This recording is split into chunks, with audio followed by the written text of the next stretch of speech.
ವೀಕ್ಷಕರೇ, ಯಾವುದೇ ರೀತಿಯ ಕಷ್ಟಗಳಾಗಿರ್ಬೋದು, ಯಾವುದೇ ರೀತಿಯ ಸಮಸ್ಯೆಗಳಾಗಿರ್ಬೋದು, ನಿಮ್ಮೆಲ್ಲ ಕಷ್ಟಗಳಿಗೆ, ನಿಮ್ಮೆಲ್ಲ ಸಮಸ್ಯೆಗಳಿಗೆ ನಿಮಗಿರುವಂತಹ ಒಂದು ಪರಿಹಾರ ಅಂತ ಅಂದರೆ ನಿಮ್ಮ ಸ್ಕ್ರೀನ್ ಮೇಲೆ ಡಿಸ್ಪ್ಲೇ ಆಗ್ತಿರುವಂತಹ ನಂಬರ್ 9743554266 ಈ ಸಂಖ್ಯೆಗೆ ಕರೆ ಮಾಡಿ ನಿಮ್ಮೆಲ್ಲ ಸಮಸ್ಯೆಗಳಿಗೆ ಪರಿಹಾರ ಪಡ್ಕೊಳ್ಳಿ. ಅದೇ ರೀತಿಯಾಗಿ ನೇರ ಭೇಟಿಗಾಗಿ ಸಂಪರ್ಕಿಸಿ ಅನ್ನುವಂತಹ ನಂಬರ್ ಸಹ ಡಿಸ್ಪ್ಲೇ ಆಗ್ತಾ ಇದೆ. ಆ ಸಂಖ್ಯೆಗೂ ಸಹ ನೀವು ಕರೆ ಮಾಡ್ಬೋದು. ಅಪಾಯಿಂಟ್ಮೆಂಟ್ ತಗೊಂಡು ಗುರುಮಾತಾ ಅವರ ಹತ್ರ ಮಾತಾಡಿದ್ರೆ ನಿಮ್ಮೆಲ್ಲ ಸಮಸ್ಯೆಗಳಿಗೆ ಅವರು ಪರಿಹಾರವನ್ನು ತಿಳಿಸ್ಕೊಡ್ತಾರೆ. ಇನ್ನು ಫೇಸ್ಬುಕ್ ಮತ್ತು ಯೂಟ್ಯೂಬಲ್ಲೂ ಸಹ ಲೈವ್ ಹೋಗ್ತಾ ಇದೆ.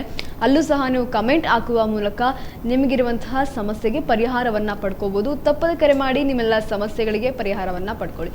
ಗುರುಮಾತಾ, ಇನ್ನು ಈಗಾಗಲೇ ತಿಳಿಸ್ಕೊಡ್ತಾ ಇದ್ರಿ ಬೃಂದಾವನ ಪ್ರವೇಶವನ್ನು ಗುರುರಾಯರು ಯಾಕೆ ಮಾಡಿದ್ರು ಅನ್ನೋವಂಥದ್ದನ್ನ ಇದ್ರ ಬಗ್ಗೆ ತಿಳಿಸ್ಕೊಡ್ಬೋದು? ಖಂಡಿತ.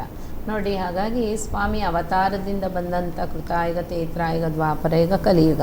ಕಲಿಯುಗದಲ್ಲಿ 2 ಅವತಾರ, ವ್ಯಾಸರಾಯ ತೀರ್ಥರು, ರಾಘವೇಂದ್ರ ಸ್ವಾಮಿ. ಈ ವ್ಯಾಸರಾಯ ತೀರ್ಥರು ಸರಿ ನವಬೃಂದಾವನದಲ್ಲಿ ಬೃಂದಾವನ ಆಗಿದ್ದಾರೆ.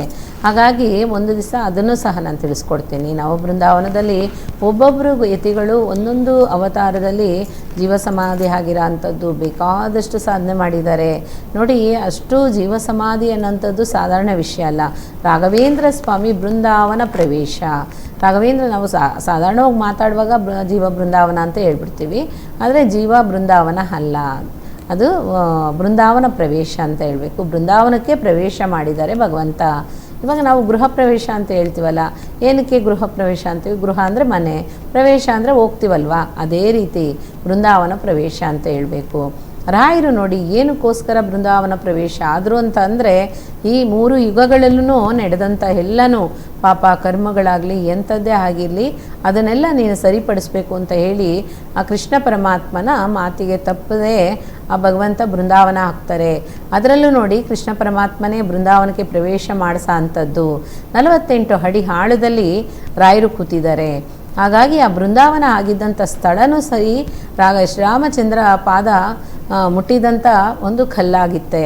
ಅವ್ರು ಕೂತ್ಕೊಂಡು ರೆಸ್ಟ್ ತಗೊಂಡಿದ್ದಂಥ ಕಲ್ಲು ಸಹ ಮಾದಾವರದಿಂದ ತಗೊಂಡೋಗಿ ಅವರಿಗೆ ರಾಯರಿಗೆ ಬೃಂದಾವನ ಮಾಡಿರೋ ಅಂಥದ್ದು. ಏನಕ್ಕೆ ಅವರು ಬೃಂದಾವನ ಆಗಿದ್ದಾರೆ ಅಂದರೆ, ಪ್ರಪಂಚದಲ್ಲಿ ಅಲ್ಲೋಲ್ ಕಲ್ಲೋಲ್ ಜಾಸ್ತಿ ಆಗುತ್ತೆ, ಅದನ್ನೆಲ್ಲ ಸರಿಪಡಿಸ್ಬೇಕು ಅನ್ನೋದಕ್ಕೋಸ್ಕರನೇ ಭಗವಂತ ಕೂತಿದ್ದಾರೆ. ಅದೇ ರೀತಿ ಒಂದೊಂದು ಭಕ್ತನಲ್ಲೂ ರಾಯರಿದ್ದಾರೆ ಅಂತ ಯಾವಾಗಲೂ ಹೇಳಿದ್ದಾರೆ ಕೃಷ್ಣ ಪರಮಾತ್ಮ. ಭಕ್ತ ಅನ್ನೋದಕ್ಕಿಂತ ಎಲ್ಲ ಜೀವರಾಶಿಲೂ ಇದ್ದಾರೆ ಅಂತ ಹೇಳಿದ್ದಾರೆ. ಅದನ್ನು ಎಲ್ಲ ಜೀವರಾಶಿಗಳನ್ನೂ ಕಾವಲಾಗಿ ನಾನು ಕಾಪಾಡ್ತೀನಿ ಅಂತ ಮಾತು ಕೊಡ್ತಾರೆ ರಾಯರು. ಅದೇ ರೀತಿ ನೋಡಿ, ಇರೋ ಅಂಥವ್ರಿಗೆ ಎಷ್ಟೇ ದೇಹ ಆರೋಗ್ಯದಲ್ಲಿ ಪ್ರಾಬ್ಲಮ್ ಇರೋವ್ರಿಗೂ ಸಹ ನಾನು ವೈದ್ಯನಾಗಿರ್ತೀನಿ ಅಂತ ಹೇಳಿದ್ದಾರೆ. ನಾನು ವೈದ್ಯನಾಗಿದ್ದು ಅವ್ರಿಗೆ ಆ ದೇಹ ಆರೋಗ್ಯನ ಸರಿಪಡಿಸ್ತೀನಿ ಅಂತ ಹೇಳಿದ್ದಾರೆ. ಅದೇ ರೀತಿ ಶರಣಾದವರಿಗೆ, ಯಾರು ಪ್ರಪಂಚದಿಂದ ಹೋಗಿದಾರೋ ಎಲ್ರಿಗೂ ಅವರು ಶರಣಾಗತಿ ಆಗಿರೋರಿಗೆ ತನ್ನ ಹತ್ರನೇ ಆತ್ಮಗಳಿಗೆ ಶಾಂತಿ ಕೊಡ್ತೀನಿ ಅಂತ ಹೇಳಿದ್ದಾರೆ. ಭಗವಂತ ಒಂದೊಂದು ವಿಷಯ ಅಲ್ಲ, ಲೀಲೆಗಳು ಜಾಸ್ತಿ ಇದೆ. 5 ವಿಷಯಕ್ಕೆ 5 ಕಾರಣ ಏನು ಅಂತಂದರೆ, ಪಂಚಮುಖ ಆಂಜನೇಯನಿಂದ ಪ್ರತ್ಯಕ್ಷ ಪಡ್ಕೊಂಡು ಆ ಆಂಜನೇಯನ ಆಶೀರ್ವಾದದಿಂದ ಬೃಂದಾವನ ಪ್ರವೇಶ ಆಗಿದ್ದು ರಾಘವೇಂದ್ರ ಸ್ವಾಮಿ. ರಾಘವೇಂದ್ರ ಸ್ವಾಮಿ ಬೃಂದಾವನ ಪ್ರವೇಶ ಆಗಿದ್ದೇ ಪ್ರಪಂಚನ ಕಾಪಾಡೋದಕ್ಕೋಸ್ಕರ. ಪ್ರಪಂಚದಲ್ಲಿ ಇರೋಂಥ ದತ್ತಳಿಸ್ತಾ ಇರೋಂಥ ಜನರಿಗಾಗಲಿ, ಒಂದು ಪ್ರಾಣಿ ಪಕ್ಷಿಗಳಿಗಾಗಲಿ, ಎಲ್ಲ ಜೀವರಾಶಿಗಳಿಗಾಗಿ ನಾನು ಕಾವಲಾಗಿರ್ತೀನಿ ಅಂತ ಹೇಳಿ ಬೃಂದಾವನ ಪ್ರವೇಶ ಮಾಡಿ ಎಲ್ಲ ಜೀವರಾಶಿಲೂ ಅವರಿದ್ದಾರೆ. ನೋಡಿ, ರಾಘವೇಂದ್ರ ಸ್ವಾಮಿ ಬೃಂದಾವನ ಪ್ರವೇಶ ಮಾಡಿದ್ದು ಸಾಧಾರಣ ವಿಷಯ ಅಲ್ಲ. ಆಗ 300 ವರ್ಷಗಳಾಗಿದೆ. 300 ವರ್ಷ ಆದಮೇಲೆ ಅವರು ಪ್ರಬಲ ಆಗ್ತೀನಿ ಅಂತಲೂ ಹೇಳಿದ್ದಾರೆ. ಅದೇ ರೀತಿ ಒಂದು ಜ್ಯೋತಿಷ್ಯರು ಬಂದಿದ್ದರು. 3 ಜ್ಯೋತಿಷ್ಯರು ಬರ್ತಾರೆ. 3 ಜ್ಯೋತಿಷ್ಯರನ್ನು ಹೇಳಿದಂಥದ್ದು ಮಾತು, ಒಬ್ಬರು ಹೇಳ್ತಾರೆ 78 ವಯಸ್ಸು ನಿಮಗೆ, ಇನ್ನೊಬ್ಬರು ಹೇಳ್ತಾರೆ 100 ವರ್ಷ ಕಾಲ, ಇನ್ನೊಬ್ಬರು ಹೇಳ್ತಾರೆ 700 ವರ್ಷ ಕಾಲ ಅಂತ. ನೋಡಿ, 700 ವರ್ಷ ಕಾಲ ಅಂತ ಹೇಳಿದ್ದೇನಕ್ಕೆ? ಬೃಂದಾವನದಲ್ಲೇ ಕೂತು ಭಗವಂತ ಧ್ಯಾನದಿಂದ ಇದ್ದು, ಶ್ರೀರಾಮಚಂದ್ರ ಮೂರ್ತಿಯ ಧ್ಯಾನದಿಂದ ಇದ್ದು ಪ್ರಪಂಚನ ಕಾಪಾಡೋಕ್ಕೋಸ್ಕರ. ಅದೇ ರೀತಿ 100 ವರ್ಷ ಅನ್ನೋಂಥದ್ದೇನು? ಮನುಷ್ಯನ ಆಯುಸ್ಸು ಕುರಿಯೋದು 100 ವರ್ಷ. ಆ 100 ವರ್ಷಕ್ಕೆ ಭಗವಂತ 100 ವರ್ಷ ನನಗೆ ಆಯುಸ್ಸು ಬೇಡ, ನನಗೆ 78 ವಯಸ್ಸೇ ಸಾಕು ಅಂತ ಹೇಳಿ 78 ವಯಸ್ಸಲ್ಲಿ ಬೃಂದಾವನ ಪ್ರವೇಶ ಆಗ್ತಾರೆ ರಾಯರು.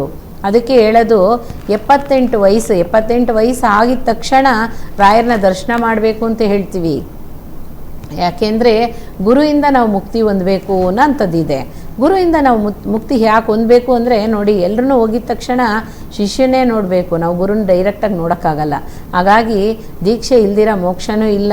ಹಾಗಾಗಿ ಎಂಥದ್ದೇ ಆಗಿರಲಿ, ನಮಗೆ ಯಾವುದೇ ನಾವು ಮಾಡ್ತಾ ಇದ್ರೂ ಸರಿ, ನಾವು ಗುರುಗಳನ್ನ ದರ್ಶನ ಮಾಡಿದ್ರೆ ಮಾತ್ರನೇ ಎಲ್ಲನೂ ಮುಕ್ತಿ. ಹಾಗಾಗಿ ಆ ಭಗವಂತನ ಲೀಲೆಯಿಂದ ಎಲ್ಲನೂ ಸರಿಪಡಿಸ್ಕೊಳ್ಳೋಕ್ಕೆ ಅವ್ರು ಹೋಗಿ ಬೃಂದಾವನದಲ್ಲಿ ಕೂತಿದ್ದಾರೆ, ಒಂದೊಂದು ಜೀವನ ಕಾಪಾಡ್ತಾ ಇದ್ದಾರೆ. ರಾಘವೇಂದ್ರ ಸ್ವಾಮಿ ಆಶೀರ್ವಾದದಿಂದ ಎಲ್ಲ ಜೀವರಾಶಿನೂ ಚೆನ್ನಾಗಿರುತ್ತೆ. ಅದೇ ರೀತಿ ಎಂಥದ್ದೇ ಕಷ್ಟ ಕಾರ್ಪಣ್ಯ ಆಗಿರಲಿ ಎಲ್ಲನೂ ಕಾಪಾಡ್ತಾ ಇದ್ದಾರೆ. ಅದೇ ರೀತಿ ನೋಡಿ 2000 ಒಂದು ಕರೆ ಇದೆ, ಓಕೆ. ಹಲೋ ನಮಸ್ತೆ, ಕೇಳಿಸ್ತಾ ಇದೆಯಾ? ಹಲೋ ನಮಸ್ತೆ, ನಿಮ್ಮ ವಾಯ್ಸ್ ಸ್ವಲ್ಪ ಕರೆಕ್ಟಾಗಿ ಕೇಳಿಸ್ತಾ ಇಲ್ಲ, ಒಂದು ಸ್ವಲ್ಪ ಜೋರಾಗಿ ಮಾತಾಡ್ಬೋದಾ? ಇನ್ನೊಂದು ಸ್ವಲ್ಪ ಜೋರಾಗಿ ಮಾತಾಡ್ಬೋದಾ? ಕೇಳಿಸ್ತಾ ಇದೆ. ಎಲ್ಲಿಂದ ಕರೆ ಮಾಡ್ತಾ ಇರೋದು? ಮ್ಯಾಮ್ ನಾವು ಚಿತ್ತೂರಿಂದ ಮಾತಾಡ್ತಿದ್ದೀವಿ. ಅದೇ ನನ್ನ ಮೊಬೈಲಲ್ಲಿ ರೀಚಾರ್ಜ್ ಕರೆನ್ಸಿ ಖಾಲಿ ಆಯಿತು ಮ್ಯಾಮ್, ಅದಕ್ಕೆ ಬೇರೆ ನಂಬರಿಂದ ಫೋನ್ ಮಾಡ್ತಾ ಇದ್ದೀನಿ. ಓಕೆ, ಈ ಹಿಂದೆ ಕರೆ ಮಾಡಿದ್ರಲ್ಲ ಅವರೇ ಅಲ್ವಾ? ಹೌದು ಮ್ಯಾಮ್, ಕಾಲ್ ಮಾಡಿದ್ದೆ, ಕರೆನ್ಸಿ ಕಟ್ ಆಗಿಬಿಟ್ಟು ಅದಕ್ಕೋಸ್ಕರ ಬೇರೆ ನಂಬರಿಂದ ಫೋನ್ ಮಾಡ್ತಾ ಇದ್ದೀನಿ. ಓಕೆ, ಗುರು ಮಾತಾಡಿದ್ದಾರೆ, ಮಾತಾಡಿ. ಹಾಂ ಕೊಡಿ ಮ್ಯಾಮ್. ನಮಸ್ತೆ ಮ್ಯಾಮ್. ನಮಸ್ತೆ, ಹೇಳಿಮ್ಮ. ನಮಸ್ತೆ ಮ್ಯಾಮ್, ನನ್ನ ಮೊಬೈಲು ರೀಚಾರ್ಜ್ ಕರೆನ್ಸಿ ಖಾಲಿ ಆಯಿತು, ಅದಕ್ಕೆ ಬೇರೆ ಅಮ್ಮ ಸ್ವಲ್ಪ ಜೋರಾಗಿ ಮಾತಾಡಿಮ್ಮ. ಕೇಳಿಸ್ತಿದ್ಯಾ ಮ್ಯಾಮ್? ಇಲ್ಲ, ನಮ್ಮ ವಾಯ್ಸು ನಿಮಗೆ ಕೇಳಿಸುತ್ತೆ, ನಿಮ್ಮ ವಾಯ್ಸ್ ನಮಗೆ ಸರಿಯಾಗಿ ಕೇಳಿಸ್ತಿಲ್ಲ. ಸ್ವಲ್ಪ ಈಗ ಮಾತಾಡಿ.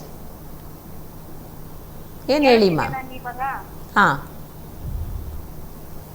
ಮ್ಯಾಮ್, ನಾನು ಅವಾಗಲೇ ಕಾಲ್ ಮಾಡಿದ್ದೆ, ಕರೆನ್ಸಿ ಖಾಲಿ ಆಗಿದ್ದರಿಂದ ನಾನು ಮತ್ತೆ ಬೇರೆ ನಂಬರಿಂದ ಕಾಲ್ ಮಾಡ್ತಾ ಇದ್ದೀನಿ ಮ್ಯಾಮ್. ಪರವಾಗಿಲ್ಲ, ಹೇಳಿಮ್ಮ.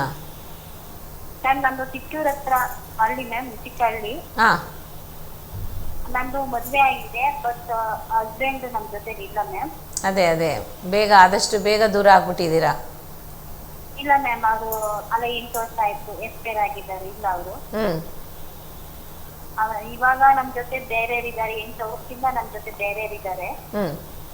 ಚಿಕ್ಕ ವಿಷಯಗಳಿಗೆ ಮನಸ್ತಾಪಗಳು, ಬೈಗಳ ಬರೀ ಅನುಮಾನಿಸೋದು, ಜಗಳ ಆಗೋದು, ಇದು ಪ್ರತಿದಿನ ಯಾವಾಗ್ಲೂ 8 ವರ್ಷದಿಂದ ಬರೀ ಇದೆ ಮ್ಯಾಮ್. ಅವ್ರದ್ದು ಸಂಶಯ ಜಾಸ್ತಿ ಇದೆ, ನನ್ಗೆ ಸಂಶಯ ಪಡ್ತಾರೆ ಅನ್ಸುತ್ತೆ. ಸಂಶಯ ಜಾಸ್ತಿ, ಯಾವಾಗ್ಲೂ ಅನುಮಾನ ಪಡೋದು, ಜಗಳ ಆಡೋದು, ಗಲಾಟೆ ಮಾಡೋದು. ಹೌದು, ನೀನ್ ನನಗೆ ಬೇಡವೇ ಬೇಡ ಅನ್ನೋದು. 8 ವರ್ಷದಿಂದ ನಾನು ನಂಬ್ಕೊಂಡಿದ್ದೀನಿ ಮೇಡಮ್. ಇವತ್ತು ಅವ್ರನ್ನ ಬಿಡ್ಬೇಕು ಅಂದ್ರೆ ನನಗೆ ಆಗಲ್ಲ ಮ್ಯಾಮ್. ನನ್ನ ಮಕ್ಳು ಕೂಡ ಅವ್ರನ್ನ ಶೇರ್ ಮಾಡ್ಕೊಂಡಿದ್ದಾರೆ, ಶೇರ್ ಮಾಡ್ಕೊಂಡಿದ್ದೀವಿ. ಎಷ್ಟು ಜನ ಮಕ್ಳಿದಾರಮ್ಮ? 2 ಗಂಡು ಮಕ್ಳಿದ್ದಾರೆ ಮ್ಯಾಮ್. ವಯಸ್ಸು ಎಷ್ಟಾಗಿದೆ? ಚಿಕ್ಕ ಅಂದ್ರೆ 11 ವರ್ಷನೊಬ್ಬ, 9 ವರ್ಷನೊಬ್ಬ. ಸರಿಮ್ಮ. ನೀವು ಒಂದು ಕೆಲಸ ಮಾಡಿ, ನಿಮಗೆ ಕಲಹ ಜಾಸ್ತಿ ಇದೆ, ನಿಮ್ಮಿಬ್ರಿಗೂ ನೋಡಿ, ಇಬ್ರಿಗೂ ದೋಷ ಇದೆ ಅಮ್ಮ. ದೋಷನ ಸರಿಪಡಿಸ್ಕೊಳ್ಳಿ. ನೀವು ಪಡಿಸ್ಕೊಳ್ಳಿಲ್ಲ ಅಂದರೆ ಕಷ್ಟ ಆಗುತ್ತೆ. ಇವಾಗ ಇಬ್ರಿಗೂ ನೋಡಿ, ಎಂಥದ್ದೇ ಗಂಡ ಹೆಂಡತಿಗೆ ಕಲಹ ಬಂತು ಅಂದರೆ ಅಲ್ಲಿ ದೋಷ ಉತ್ಪತ್ತಿ ಆಗ್ತಾ ಇದೆ ಅಂತಲೇ ಅರ್ಥ. ಆ ದೋಷ ಬಂದು ನೆಲೆಯಾಗಿ ನಿಂತ್ಬಿಟ್ಟಿದೆ ಅಂತ ಅರ್ಥ ಅಮ್ಮ. ಅದನ್ನು ಸರಿಪಡಿಸ್ಕೋಬೇಕು. ನಿಮಗೆ ದೋಷ ಅನ್ನೋಂಥದ್ದು ಏನು ಗೊತ್ತಾ? ಪಿತೃದೋಷ, ಪಿತೃಶಾಪದಲ್ಲಿ ಇದ್ದೀರಾ. ಅದನ್ನು ಸರಿಪಡಿಸ್ಕೋಬೇಕು, ಆದಷ್ಟು ಬೇಗ ಸರಿಪಡಿಸ್ಕೋಬೇಕು. ಅವ್ರ ಕಡೆ ಅವ್ರ ತಾಯಿ ತಂದೆನೂ ಚೆನ್ನಾಗಿ ನೋಡಲ್ಲ, ಈ ಕಡೆ ನಿಮ್ಮ ತಾಯಿ ತಂದೆನೂ ಚೆನ್ನಾಗಿ ನೋಡಲ್ಲ. ಈ ಥರ ಎಲ್ಲ ನಡೀತಾ ಇದೆ. ಅದನ್ನು ಸರಿಪಡಿಸ್ಬೇಕಮ್ಮ, ಇಲ್ಲಾಂದರೆ ಕಷ್ಟ ಆಗುತ್ತೆ. ಅದನ್ನು ಪರಿಹಾರ ಮಾಡ್ದಿರ ನೀವಿಬ್ರು ನೆಮ್ಮದಿಯಾಗಿರೋಕ್ಕಾಗಲ್ವೇ? ಪರಿಹಾರ ಮಾಡಲೇಬೇಕು. ನೀವು ನನ್ನ ನಂಬರ್ ತೊಗೊಳ್ಳಿಮ್ಮ, ವಾಟ್ಸಪ್ಗೆ ನೀವು ನಿಮ್ಮ ಫೋಟೋ ಕಳಿಸಿ, ಹಸ್ಬೆಂಡ್ ವೈಫ್ ಫೋಟೋ, ಮಕ್ಕಳ ಫೋಟೋ ಕಳಿಸ್ಕೊಡಿ. ಅದೇ ರೀತಿ ನಿಮಗೆ ಅದೇ ರೀತಿ ಮನೇಲಿ ಕೆಟ್ಟ ಮಾತು ಜಾಸ್ತಿ ಬರಬಾರ್ದು. ದೇವರ ಆಶೀರ್ವಾದ ಅಲ್ಲಿಲ್ಲ ಸ್ವಲ್ಪನೂ ಸಹ. ನೀವು ಪರಿಹಾರ ಮಾಡ್ಕೊಳ್ಳಿ ಅಮ್ಮ, ಒಂದೊಂದು ಸರಿ ಮಾಡಿಕೊಡ್ತೀನಿ ನಾನು. ನಂಬರ್ ತಗೊಳ್ಳಿ, ನೇರ ಭೇಟಿಗಾಗಿ ನಂಬರ್ ಇದೆ ನೋಡಿ, ಸಂಪರ್ಕಿಸಿ ಅಂತ ಹಾಕಿದಾರಲ್ಲ ಆ ನಂಬರ್. ನಮ್ ಜೊತೆ ಕಿರಿಕ್ ಮಾಡ್ತಿದಾರಲ್ಲ, ನಮ್ಗೆ ಯಾವಾಗ ಸಾಯೋವರೆಗೂ ನಮಗ್ ಬೇಕು ಮೇಡಮ್. ಅವ್ರು ಬಿಟ್ಟು ನಮಗ್ ಬೇರೆ ಜೀವನ ಇಲ್ಲ. ನಮ್ಗೆ ಅವರೇ ಬೇಕು ಮೇಡಮ್. ಅವ್ರು ನಮ್ ಜೊತೆ ಮಾತಾಡೋದೇ, ನಮ್ ಜೊತೆನೇ ಇರೋ ಹಾಗೆ ಏನಾದ್ರು ಮಾಡಕ್ಕಾಗತ್ತ ಮೇಡಮ್? ಏನು ಬೇಕಾದರೂ ಮಾಡ್ಬೋದು. ದೋಷಗಳನ್ನ ಪರಿಹಾರ ಮಾಡಬೇಕು. ಫಸ್ಟು ಕುಟುಂಬದಲ್ಲಿ ಹೊಂದಾವಣಿಕೆ ಇರಬೇಕಮ್ಮ. ನೀವು ದೋಷ ಪರಿಹಾರ ಮಾಡಿ ನಿಮ್ಮಲ್ಲಿರೋಂಥ ಒಂದು ಅನನ್ಯತೆ ಉಂಟಾಗಬೇಕು. ಅದೇ ರೀತಿ ನೀವು ತುಂಬ ಮಾತಾಡ್ತೀರಾ, ತುಂಬ ಮಾತು ಬೇಡ, ಬೇಕಾದಷ್ಟು ಮಾತಾಡ್ಬಿಟ್ಟು ಕಳಿಸ್ಬಿಡ್ತೀರಾ, ಆಮೇಲೆ ಕೂತ್ಕೊಂಡು ಚಿಂತೆ ಮಾಡ್ತೀರಾ. ಅದಿರಬಾರ್ದು. ಅದು ಸ್ವಲ್ಪ ಕಮ್ಮಿ ಮಾಡ್ಕೊಳ್ಳಿ. ಆದರೆ ಎಲ್ಲ ನಿಲ್ಲಿಸ್ಬಿಡಿ, ಆರ್ಭಟ ಮಾಡೋ ಅಂಥದ್ದು ಬೇಡ. ನೋಡಿ, ನಿಮಗೆ ಸಿಗೋ ಅಂಥದ್ದು ಎಲ್ಲೂ ಹೋಗಲ್ಲಮ್ಮ, ನಿಮಗೆ ಸಿಗದಿರ ಇರೋಂಥದ್ದು ಹುಡ್ಕೊಂಡು ಬರಲ್ಲ. ಅದಕ್ಕೋಸ್ಕರ ಇರೋದನ್ನು ಕಳ್ಕೊಬೇಡಿ, ಅದನ್ನು ಉಳಿಸ್ಕೊಳ್ಳಿ ನೀವು, ಸರಿನಾ? ಮಾಡ್ಕೊಡ್ತೀನಿ, ಚಿಂತೆ ಮಾಡಬೇಡಿ. ನನ್ನ ವಾಟ್ಸಪ್ಪಿಗೆ ನೀವು ಒಂದು ಫೋಟೋ, ನಿಮ್ಮ ಫ್ಯಾಮಿಲಿ ಫೋಟೋ ಹಾಕಿಮ್ಮ. Okay ma'am. ಓಕೆ, ನಮಸ್ತೆ.